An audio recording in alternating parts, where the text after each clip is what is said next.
Hello बच्चों, my name is Devashish Sharma from SV career academy Zirakpur and Panchkula. बच्चे, आज हम आपके लिए लेक्चर नंबर 4 लेके आए हैं। केमिस्ट्री, फिजिकल केमिस्ट्री क्लास +1 का chapter number 1 structure of atom का लेक्चर नंबर 4। शुरू करने से पहले एक बार मैं रिव्यू देख लूं। हमने पिछले 3 लेक्चर्स में क्या क्या इंपॉर्टेंट चीजें देखी हैं। काफी चीजें डिस्कस हुई हैं। इंपॉर्टेंट चीजें अगर मैं देखूं, अगर मैं रिव्यू लूं लास्ट 3 लेक्चर्स का, अगर मैं रिव्यू लूं तो हमने 2 सब एटॉमिक पार्टिकल्स की बात की है। 2 सब एटॉमिक पार्टिकल्स की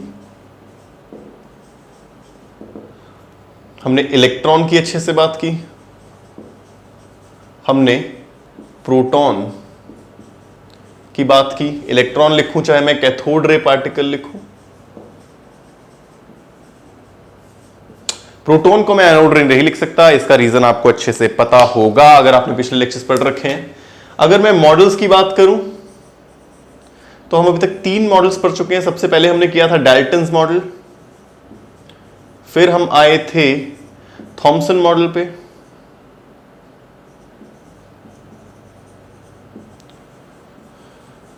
और हमने लास्ट किया है रदरफोर्ड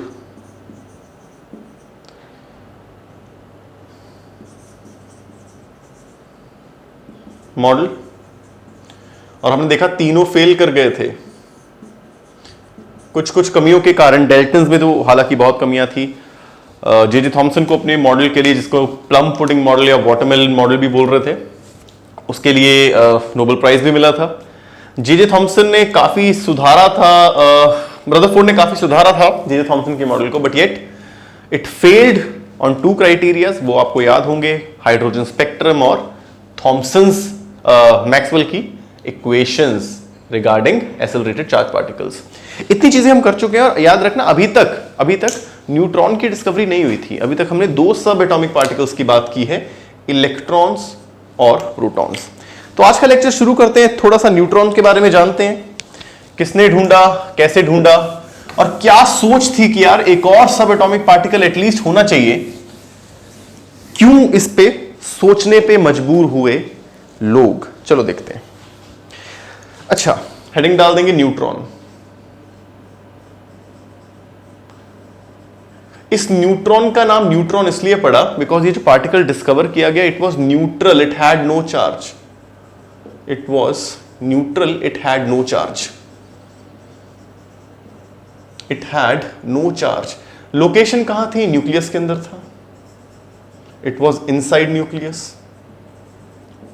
अच्छा, इसके बारे में सोच शुरू कैसे हुई? इसके बारे में सोच शुरू ऐसे हुई, हमने इलेक्ट्रॉन्स और प्रोटॉन्स के बारे में पढ़ा। हमें जब तक लगता था यार इलेक्ट्रॉन्स और प्रोटॉन्स ही सिर्फ एटम कॉन्स्टिट्यूट करते हैं, बट असल में देखा गया actual mass of atom was much greater than combined mass of electron and proton। Electrons और प्रोटॉन्स जितने भी एटम में थे, जब उनको ऐड किया गया, देखा गया यार असल में एटम का मास उससे कहीं ज्यादा है। तो देयर मस्ट बी, तो सोचा गया there must be another sub atomic particle. There must be another sub atomic particle, जरूर होना चाहिए एक और एटलीस्ट सब एटॉमिक पार्टिकल होना चाहिए, which constitutes the mass, which accounts for the extra mass of atom. भाई, हमने एटम का मास देखा। अगर एटम में इलेक्ट्रॉन्स और प्रोटॉन्स ही थे सिर्फ, तो दोनों का मास ऐड करके एटम के मास के बराबर आना चाहिए था, बट असल में एटम का मास काफी ज्यादा आ रहा था if we combine mass of electron and proton। अच्छा, इतना तो याद होगा, मेरा mass of electron was 9.1 into 10 की पावर minus 31 kg, और mass of proton was much greater than mass of electron। था कितना? 1.67 into 10 की पावर minus 27 kg। कितना था? 1836 times। mass of proton was almost 1836 times of mass of electron। तो यहां से सोच शुरू हुई यार एक और सब एटॉमिक पार्टिकल होना चाहिए डेफिनेटली। एक और सब एटॉमिक पार्टिकल डेफिनेटली होना चाहिए बिकॉज मास तो ज्यादा आ रहा था। तो हुआ क्या, एक चैडविक नाम के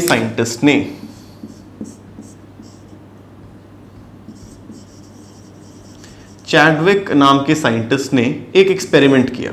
क्या किया, उन्होंने एक एटम पे, एटम को नाम दे दो एक्स, एक अल्फा पार्टिकल लॉन्च किया ना, जैसे रदरफोर्ड ने भी अल्फा पार्टिकल लॉन्च किया था किस पे, गोल्ड फॉइल पे। इन्होंने एक हल्के, it was a light element, light element मतलब एटॉमिक नंबर छोटा था, मतलब पीरियोडिक टेबल पे जल्दी आ रहा था, पीरियोडिक टेबल आई गेस पता होगा। तो देखा यार, इसमें से एक पार्टिकल निकला जिसको उन्होंने नाम दिया न्यूट्रॉन। इसमें से एक पार्टिकल निकला न्यूट्रॉन, और उन्हें पता लगा यार ये न्यूट्रल है, इट वॉज न्यूट्रल, इसी से नाम पड़ा इसका न्यूट्रॉन। सर ये कैसे पता लगाया, ये पार्टिकल मान लो निकल के चल रहा है, इन्होंने इस तरफ प्लेट्स लगा दी पॉजिटिव नेगेटिव,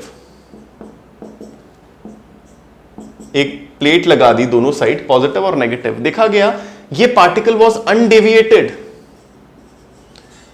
अनडेविएटेड मतलब ये ना इधर मुड़ा ना इधर मुड़ा, ये अनडेविएटेड चलता गया। अगर डेफिनेटली कोई चार्ज होता, जैसे हमने देखा था cathode ray particles was bending towards positive plate, anode रे पार्टिकल्स वर बेंडिंग टुवर्ड्स नेगेटिव प्लेट, तो पता लग गया था यार चार्ज है इस पे और क्या पोलैरिटी का चार्ज है, पॉजिटिव या नेगेटिव, सारी चीजें पता लग गई थी। तो देखा गया अच्छा it was a neutral particle, है ना, न्यूट्रल पार्टिकल। इंपॉर्टेंट चीज क्या है याद रखेंगे, मास ऑफ दिस न्यूट्रॉन, अच्छा चार्ज तो जीरो है ना, इतना पता है, चार्ज ऑन न्यूट्रॉन, एन से डिनोट कर रहा हूं न्यूट्रॉन को, इट वॉज जीरो, अनचार्ज था, अनचार्ज पार्टिकल है, charge zero. Mass of neutron was almost same as mass of proton, असल में न्यूट्रॉन का मास स्लाइटली ज्यादा है, it is slightly greater than mass of proton. हमें मास ऑफ प्रोटॉन पता है ना, अभी लिखा था, this is my mass of proton, मेरा mass of neutron was 1.679 into 10 की पावर माइनस 27 kg, देखना स्लाइटली ज्यादा है, प्रोटॉन का था 1.67 रफली, दिस इज 1.679 इंटू 10 की पावर माइनस 27 kgs। तो पता लगा यार एक और सब एटॉमिक पार्टिकल है, एक और सब एटॉमिक पार्टिकल है which is situated in the nucleus, इन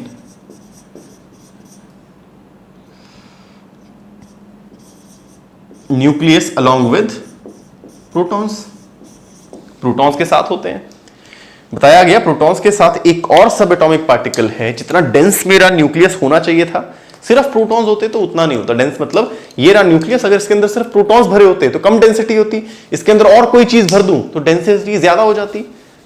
तो देखा गया न्यूट्रॉन की वजह से ही न्यूक्लियस की डेंसिटी इतनी ज्यादा है। तो हमें इन शॉर्ट, अगर मैं सबसे इंपॉर्टेंट चीजें अभी तक लिख दूं तीनों सब एटॉमिक पार्टिकल्स के बारे में, ध्यान से देखना और ये याद होना चाहिए। हालांकि डेटा मोस्टली अच्छे एग्जाम्स में, मोस्टली कंपेरेटिव एग्जाम्स में ये डेटा आपको फर्स्ट पेज पे गिवन होगा, कई बार ना हुआ तो प्लीज ये याद रखेंगे। बात करते हैं प्रोटॉन की, चलो सबसे पहले इलेक्ट्रॉन की, फिर प्रोटॉन की, फिर neutron. This is my electron, proton and neutron. अगर मैं मास की बात करूं तो इलेक्ट्रॉन का मास इज 9.1 इंटू 10 की power minus 31 kg। This is lightest of all, सबसे हल्का है, इनके कंपैरिजन में कितना ज्यादा हल्का है। दिस इज 1.67 इंटू 10 की power minus 27 kg and this is almost 1.67, same ही लेके चलेंगे, 10 की पावर माइनस 27 kg। हालांकि स्टार मार्क करके साइड में लिख ले, मेरा mass of neutron is slightly greater than mass of proton, ये याद रखेंगे। चार्ज की बात करें, इलेक्ट्रॉन पे चार्ज वॉज 1.6 इंटू 10 की पावर माइनस 19 कूलम, रिप्रेजेंट -1 से करेंगे। प्रोटॉन पे प्लस 1.6 इंटू 10 की पावर माइनस 19 कूलम, इसे +1 से रिप्रेजेंट करेंगे। न्यूट्रॉन वॉज चार्जलेस, इसे 0 से रिप्रेजेंट करेंगे। ये बहुत इंपॉर्टेंट डेटा है, याद रखेंगे इस डेटा को हमेशा, यू हैव टू रिमेंबर,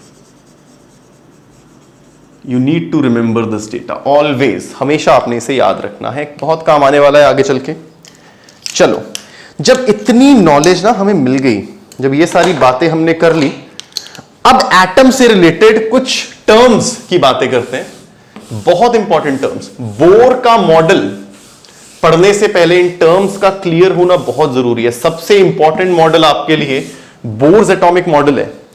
बहुत डिटेल में पढ़ेंगे उसके बारे में, बहुत ज्यादा, हद से ज्यादा डिटेल में पढ़ेंगे, बहुत सारी कैलकुलेशंस होंगी, बहुत मजा आने वाला है।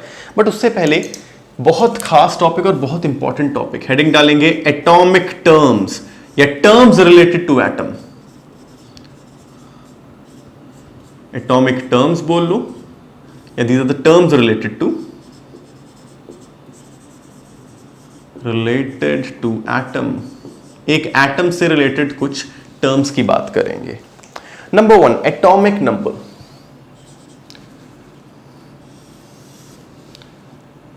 पहली टर्म एटॉमिक नंबर।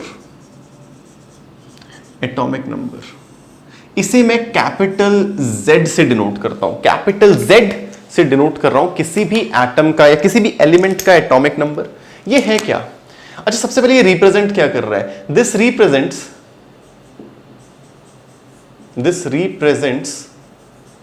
लोकेशन या position. This represent position of element in periodic table.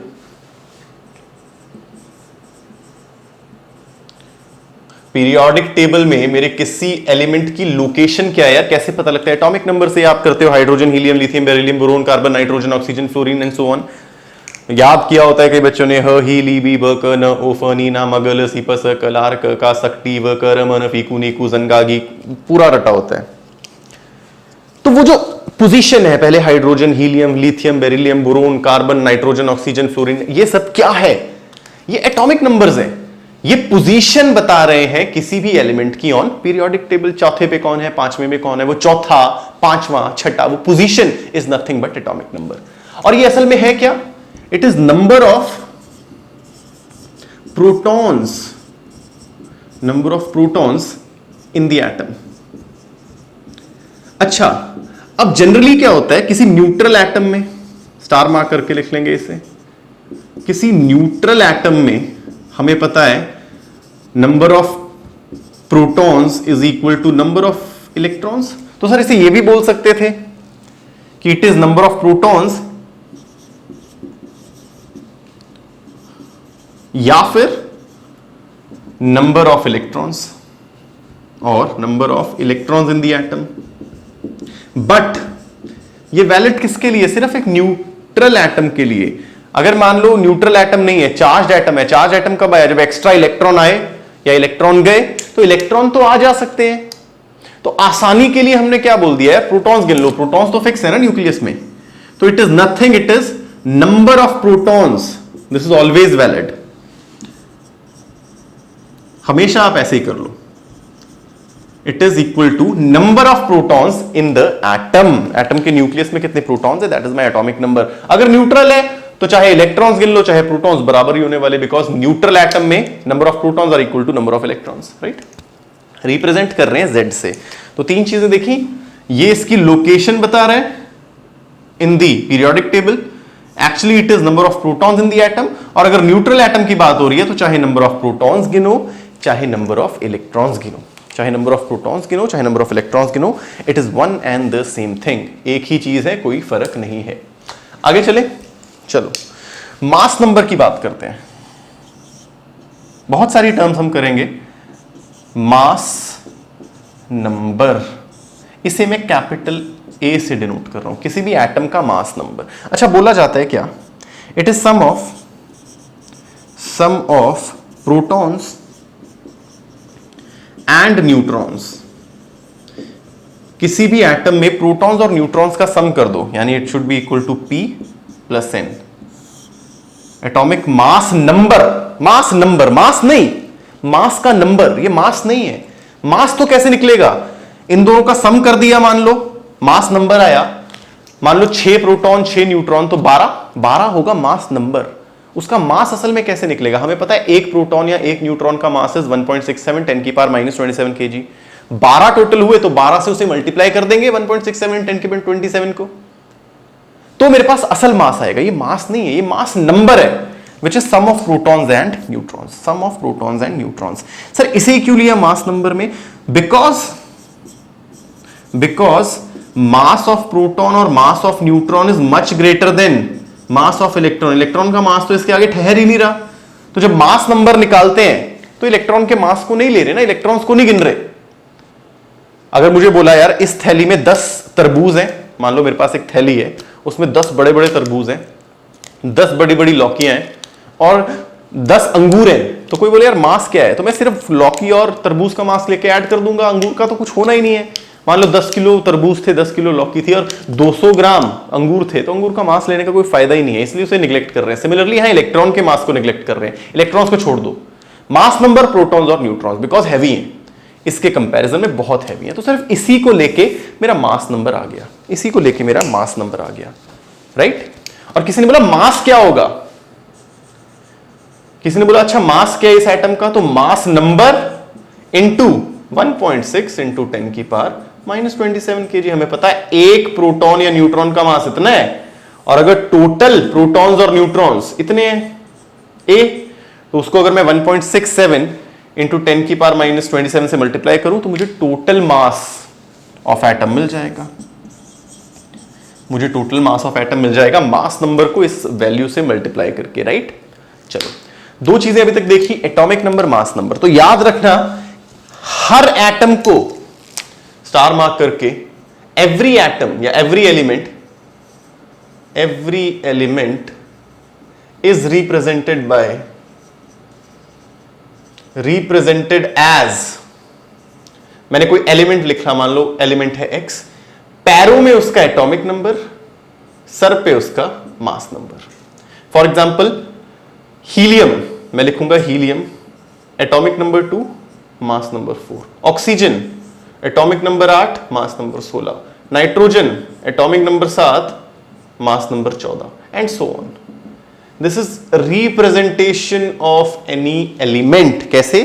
पैरों में क्या बोलते हैं? सबस्क्रिप्ट, उसके सबस्क्रिप्ट में एटॉमिक नंबर और उसके सुपरस्क्रिप्ट में, उसके ऊपर, उसके पार में, पार समझ लो आप इसे, उसके सुपरस्क्रिप्ट में this is my subscript, this is my superscript. Subscript में Z, सुपरस्क्रिप्ट में A। किसी भी एलिमेंट को याद रखना, आज के बाद अब सिर्फ एलिमेंट ऐसे नहीं लिखोगे, lithium, beryllium, boron, carbon, nitrogen, oxygen, fluorine, ऐसे नहीं। आप लिखोगे लिथियम, सिंबल उसका X क्या है? X is symbol of the element, my X is symbol of the element,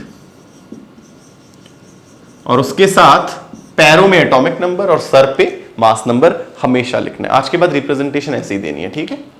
बिना एटॉमिक नंबर मास नंबर के रिप्रेजेंटेशन गलत मानी जाएगी आज के बाद। यूर इन +1, बड़े हो चुके हो, कुछ कंसेप्ट्स, कुछ रिप्रेजेंटेशंस ज्यादा इंफॉर्मेशन के साथ देनी पड़ती हैं, तो ये रही मेरी ज्यादा इंफॉर्मेशन उसी एलिमेंट का जिसका सिंबल यहां लगाया है, उसका एटॉमिक नंबर इधर, मास नंबर इधर। चलो, this was my second atomic term, ये मेरी दूसरी एटॉमिक टर्म थी। तीसरी एटॉमिक टर्म पे चलते हैं, बहुत इंपॉर्टेंट, लिखेंगे आइसोटोप्स। मेरी थर्ड एटॉमिक टर्म जिसे मैं बोल रहा हूं isotopes. What are isotopes? Isotopes हैं क्या?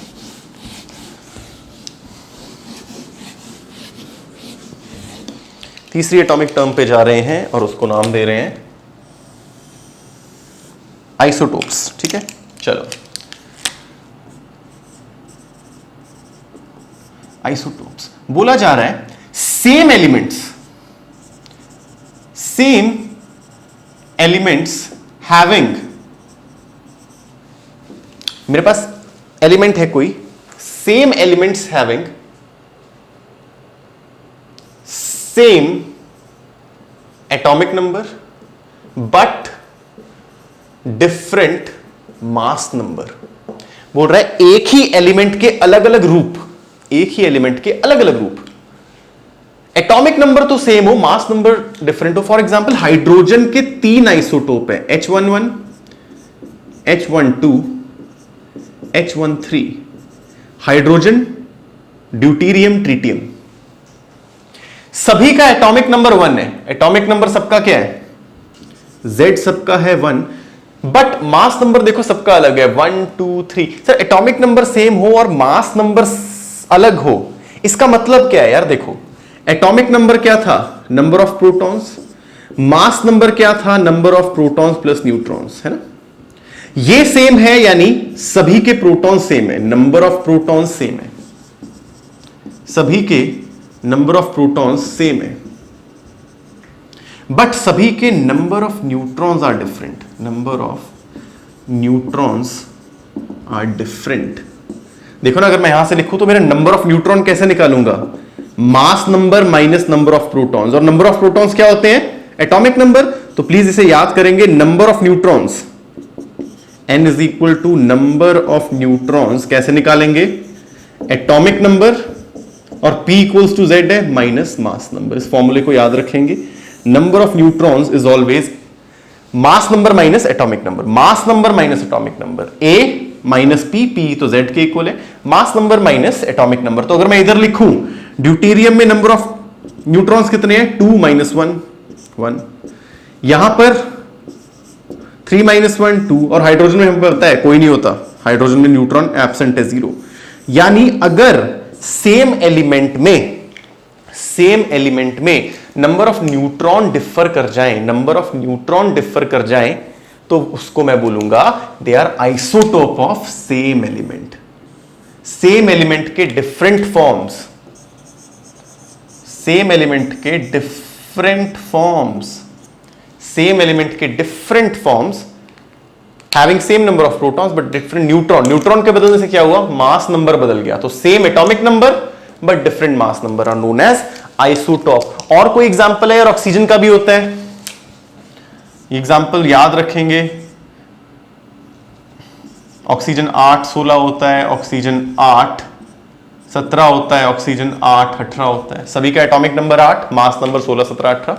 These are isotopes of oxygen. Star mark करके एक चीज लिखेंगे, स्टार मार्क करके चीज लिखेंगे इन आइसोटॉप्स की। मैं टाइम देख लूं, हाँ, इन आइसोटॉप्स की बहुत इंपॉर्टेंट चीज, आइसोटॉप्स जितने भी हैं, आइसोटॉप्स की ये हैं, इन तीनों की they will have same chemical properties, same chemical properties. याद रखना, केमिकल प्रॉपर्टीज एटॉमिक नंबर पे डिपेंड करती है। सिंस एटॉमिक नंबर सेम है तो chemical properties same, but physical properties different होती हैं। दे have different physical properties. Sir physical properties की बात करें तो क्या होगा? जैसे बॉइलिंग पॉइंट हो गया, मेल्टिंग पॉइंट हो गया, एटसेट्रा, ये अलग होगा। इन तीनों का बॉइलिंग पॉइंट अलग होगा, मेल्टिंग पॉइंट अलग होगा, बट केमिकल रिएक्शन में ना केमिकल प्रॉपर्टीज सेम होंगी ना, इनकी केमिकल प्रॉपर्टी हमेशा सेम रहेंगी, बिकॉज केमिकल प्रॉपर्टी इलेक्ट्रॉन्स पे डिपेंड करती है ना। इलेक्ट्रॉन के एक्सचेंज से केमिकल रिएक्शन हो रहा है, इलेक्ट्रॉन के एक्सचेंज से हो रहा है। इलेक्ट्रॉन एक न्यूट्रल एटम में नंबर ऑफ प्रोटॉन्स के बराबर है, और नंबर ऑफ प्रोटॉन्स को ही क्या बोल देते हैं? Z। तो सिंस Z सेम है तो they will have same chemical properties, but they will having different physical properties because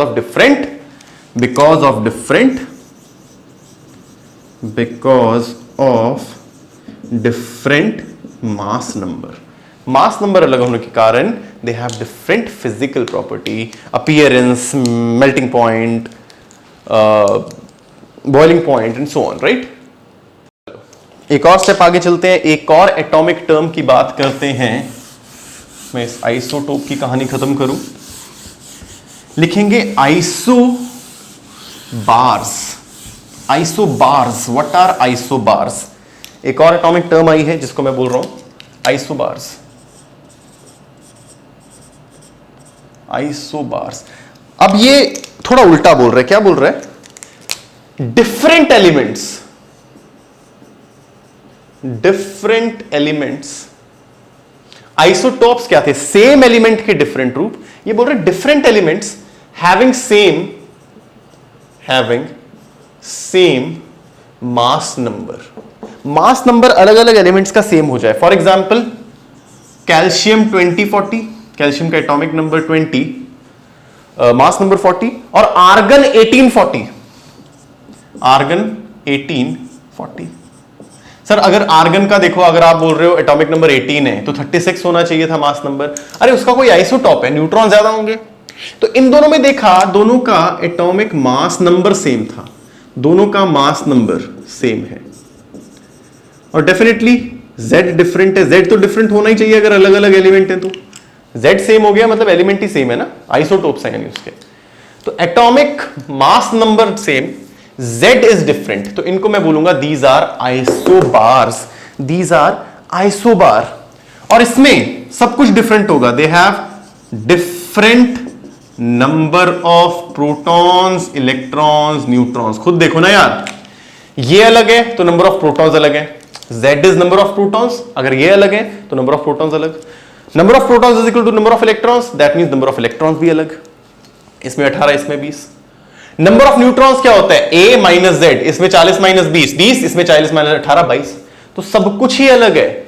अब सब कुछ अलग है, Z भी अलग है, तो इसकी फिजिकल प्रॉपर्टी, इसकी फिजिकल प्लस केमिकल प्रॉपर्टीज, इसकी फिजिकल प्लस केमिकल प्रॉपर्टीज दोनों ही अलग होंगी। Physical plus chemical properties are different. सारे सब एटॉमिक पार्टिकल्स का नंबर अलग है, दैट मींस फिजिकल प्रॉपर्टीज भी अलग, केमिकल प्रॉपर्टीज भी अलग। आइसोटॉप्स में फिजिकल प्रॉपर्टीज तो अलग थी बट केमिकल प्रॉपर्टीज सेम थी। फिजिकल प्रॉपर्टीज अलग थी, केमिकल प्रॉपर्टीज सेम थी। अच्छा चेक करो, ये क्या आइसोबार्स हैं? Definitely these are isobars. क्यों? इनका एटॉमिक मास नंबर दोनों का 17 है, ये भी आइसोबार्स हैं, दीज आर आल्सो आइसोबार्स।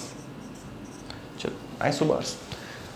एक और स्टेप आगे चलते हैं ना, एक और स्टेप आगे चलते हैं, एक और टर्म की बात करते हैं, आइसोटोन्स। आइसोटोन्स क्या है? Again these are different elements, these are different elements having same number of neutrons,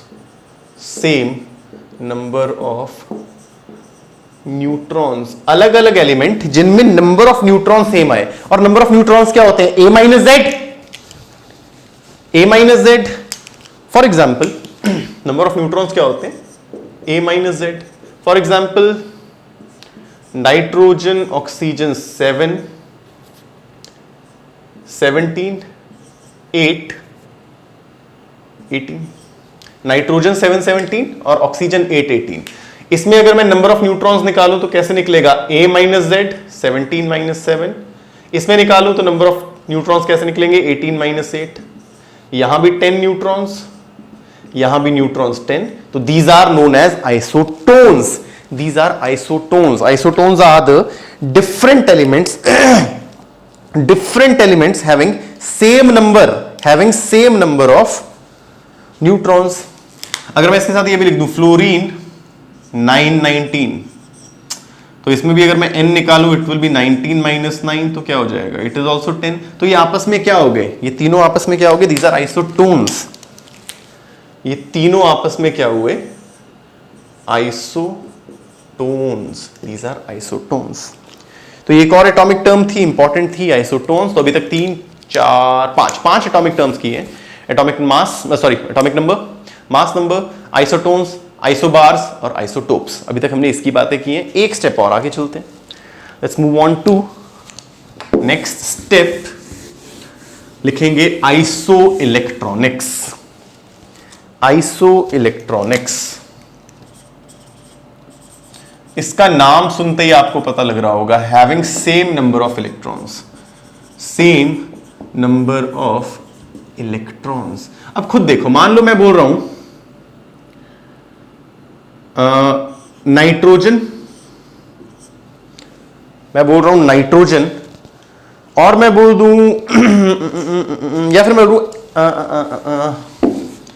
F negative. अच्छा एग्जांपल देते हैं, और Na पॉजिटिव। F नेगेटिव और Na पॉजिटिव। चेक करना ये आइसो इलेक्ट्रॉनिक्स है या नहीं। कैसे पता लगेगा? फ्लोरीन का एटॉमिक नंबर ह, ही, ली, बी, ब, क, न, ओ, फ 9। इसका एटॉमिक नंबर, फ्लोरीन का एटॉमिक नंबर है 9, यानी 9 electrons. But F negative, negative कैसे आया? जब एक इलेक्ट्रॉन एक्स्ट्रा आया, तो इस पे कितने हो गए electrons total? 9 + 1 which is 10। Sodium की बात करते हैं, ह ही ली बी ब क न ओ फ नी ना, 1 2 3 4 5 6 7 8 9 10 11, इसका एटॉमिक नंबर है 11, यानी 11 electron. But Na positive, positive कैसे हुआ? जब एक इलेक्ट्रॉन चला गया बाहर, तो 11 - 1 विच इज 10 इलेक्ट्रॉन्स। तो मैं बोलूंगा दीज आर आइसो इलेक्ट्रॉनिक्स। ये ग्रुप क्या हो गया? Iso electronics. और कोई एग्जांपल अगर मैं लूं तो मैं बोल सकता हूं Cl नेगेटिव और Ar, Cl नेगेटिव और Ar। काउंट करेंगे आप इसमें, अगर आप इसमें काउंट करेंगे तो दोनों में 18 इलेक्ट्रॉन्स आएंगे। चेक करो, ह ही ली बी ब क न ओ फ नी ना मग अल सी प स कल 15 16 17। क्लोरीन का एटॉमिक नंबर 17, यानी 17 इलेक्ट्रॉन। Cl नेगेटिव का मतलब है एक इलेक्ट्रॉन और आया, तो 17 + 1 विच इज 18 इलेक्ट्रॉन्स। आर्गन की बात करें, ह ही ली बी ब क न ओ फ नी ना मग अ सी प स कल आर। आर्गन का है 18, आर्गन का 18 एटॉमिक नंबर, तो 18 इलेक्ट्रॉन्स। और आर्गन की बात हो रही है, इसमें भी 18, इसमें भी 18। These are iso electronics, these are iso electronics. और एग्जांपल, सर हमेशा ये चार्ज वाली बात हो रही है? नहीं यार, अगर मैं बोलूं CH4 और NH3, ये भी तो आइसो इलेक्ट्रॉनिक है। देखो ना, टोटल इलेक्ट्रॉन CH4 में कितने हैं? कार्बन में ह ही ली बी ब क 6, हाइड्रोजन में 1 और 4 हाइड्रोजन है, तो इसमें हो गए 10 इलेक्ट्रॉन्स। NH3 की बात करूं, नाइट्रोजन में 7 प्लस 1 हाइड्रोजन में 1, तो 3 हाइड्रोजन में 3 × 1 3 इलेक्ट्रॉन, इसमें भी हो गए 10 इलेक्ट्रॉन। तो these are also iso electronic. तो ये मत सोचने सर कुछ चार्ज वार्ज करना ही पड़ेगा, इलेक्ट्रॉन बाहर या अंदर करना पड़ेगा, नहीं। ऐसे भी तो देखो, these are iso electronics, these are iso electronics, these are iso electronics, this is iso electronic. तो एक और टर्म आपको पता लगी, iso electronics. Iso electronics having same number of electrons. चलो एक स्टेप और आगे चलते हैं, एक स्टेप और आगे चलते हैं। और अब बहुत इंपॉर्टेंट होने वाला है, कई बच्चों को इसके बारे में पता ही नहीं होता। 2 टर्म्स में बताऊंगा, 2 क्या 3 टर्म्स में बताऊंगा, जिसकी नॉलेज थोड़ी कम होती है बच्चों को। ये ऐसे एटॉमिक टर्म्स हैं 3, जिसके बारे में कुछ कम पता होता है, कुछ कम पता होता है या पता ही नहीं होता। Isoster, isotopic number and isotopic groups. देखते हैं, लिखेंगे आइसोस्टर्स। What are isosters? बोल रहे these are the molecules, these are the molecules having same number of atoms, same number of atoms. For example मैं बोलूं Cl2 और NO, कितने एटम्स हैं? क्लोरीन के 2 एटम्स। कितने एटम्स हैं? 1 नाइट्रोजन का, 1 ऑक्सीजन का, तो these are isosters. For example HClO2, कितने एटम्स हैं? 2, 1 हाइड्रोजन 1 क्लोरीन, कितने हैं? 2 एटम्स, दोनों ऑक्सीजन के, दीज आर आइसोस्टर्स। और कोई एग्जांपल, और कोई एग्जांपल दो ना यार, और कोई एग्जांपल दो। कार्बन मोनोऑक्साइड CO और N2, again 2 atoms, 2 atoms, these are isosters. So what are isosters? What are isosters? These are the molecules, molecule, molecule, molecule, molecule, molecule, molecule. These are the molecules having same number of atoms. तो उसको मैं बोल देता हूं isoster. Star mark करके एक और लिखेंगे आइसोटॉपिक नंबर। बहुत इंपॉर्टेंट, रेयरली पता होता है बच्चों को, इसको छोड़ दिया जाता है। मैं एक बार मार्कर चेंज करूं अपना, लिखेंगे आइसोटॉपिक नंबर। आइसोटॉपिक नंबर क्या है? Isotopic number, what is isotopic number? Isotopic number क्या है? बोल रहे these are the difference in isotopic number. मैं इसे K से डिनोट करता हूं। This is the number which represents the difference between number of neutrons and protons. मैं नंबर ऑफ न्यूट्रॉन्स और प्रोटॉन्स का डिफरेंस निकाल लूं, number of neutrons minus number of protons, तो उसको मैं बोलूंगा उस गिवन एलिमेंट का आइसोटॉपिक नंबर। अब ध्यान से देखो, मुझे बोल रहा है isotopic number is number of neutrons minus number of proton. Neutron कैसे निकालते थे याद है? Number of neutron is a minus Z, तो n की जगह मैं लिख लेता हूं a माइनस जेड। और प्रोटॉन्स क्या होता है? एटॉमिक नंबर z, तो इसका फॉर्मूला निकल के आया a माइनस 2 टाइम्स z, यानी मास number minus 2 times atomic number. इस तरीके से मैं निकाल लूंगा मेरा आइसोटॉपिक नंबर। असल में क्या है difference between n and p, but formula ये भी निकल के आ रहा है। फॉर एग्जांपल ऑक्सीजन 18 की बात करें, अगर मैं ऑक्सीजन 818 की बात करूं, चलो 816 की बात कर दूं, 816 की बात करूं, मुझे पता है यहां पर जितने नंबर ऑफ प्रोटॉन्स है उतने ही न्यूट्रॉन्स हैं। 8 प्रोटॉन्स हैं और 8 ही न्यूट्रॉन्स है, तभी 16 आया होगा। अगर मैं इसका आइसोटॉपिक नंबर निकालूं तो क्या होगा? a minus 2 times z which is 0। तो isotopic number for oxygen 816 is 0। Oxygen 817 की बात करूं तो k कितना आ जाएगा? 17 minus 2 times 8 which is 17 minus 16 which is 1। तो इसका आइसोटॉपिक नंबर इज 1। इसका isotopic number is 1। So what is isotopic number? Difference between neutron and proton. Formula निकल के क्या आया? a minus 2z, atomic number, atomic mass number minus 2 times atomic number. बात समझ में आई? चलो कंक्लूड करने के लिए आखिरी एटॉमिक कर रहे हैं, एटॉमिक टर्म की बात कर रहे हैं, आखिरी एटॉमिक टर्म की बात कर रहे हैं विच इज आइसोडायाफेरर्स। आइसोडायाफेरर्स आखिरी एटॉमिक टर्म आइसोडायाफेरर्स। क्या बोल रहे हैं? What are isodiaphers? बोल रहे हैं दोज एलिमेंट्स हैविंग सेम के, यानी सेम आइसोटॉपिक नंबर। वो एलिमेंट्स जिनका आइसोटॉपिक नंबर सेम हो जाए, जिनका आइसोटॉपिक नंबर सेम आ जाए। For example iron and iron का डाउन 26 है ना, 26 56 एंड क्रोमियम 2452, क्रोमियम 2452। अगर मैं निकालूं इसका K, it will be 56 minus 2 times 26, which is 56 minus 52, this is 4। अगर इसका मैं K निकालूं तो 52 minus 2 times 24, 52 minus 48, 19, this is also 4। तो these are known as isodiaferers, PHERERS, these are isodiaferers। तो हमने कुल मिला के कितनी एटॉमिक टर्म्स की सोचो? Atomic number, mass number, isotopes, isobars, isotones, isoelectronic, isosters, isotopic number, isodiaphers. ये सारी की सारी हमने एटॉमिक टर्म्स की बात की। इनका इंपॉर्टेंस बहुत ज्यादा है। कई बार डायरेक्ट क्वेश्चन आ जाता है, which of the following are iso electronics. तो सबके आपके इलेक्ट्रॉन काउंट करने पड़ेंगे, देखने पड़ेंगे जिनके सेम, तो वो सारी species iso electronics and so on. बहुत सवाल आ जाते हैं, उनका आइसोटॉपिक नंबर निकालो एंड सो ऑन। और इसका यूज अगली 2 लेक्चर्स में बहुत होने वाला है। अगला पूरा 2 लेक्चर्स हमारे बोर एटॉमिक मॉडल पे जाएंगे, क्योंकि बहुत इंपॉर्टेंट है। 2 लेक्चर्स में हमारा बोर एटॉमिक नंबर होगा, एटॉमिक मॉडल होगा। उसके बाद क्वांटम नंबर्स पे आएंगे। आए है क्या टॉपिक है, बहुत मजेदार टॉपिक, क्वांटम नंबर्स। बहुत सारे क्वांटम नंबर्स, उनकी एप्लीकेशन की बात करेंगे। तब तक के लिए चलो पढ़ते रहें, एंजॉय करें, give time to your family, have fun. जय हिंद।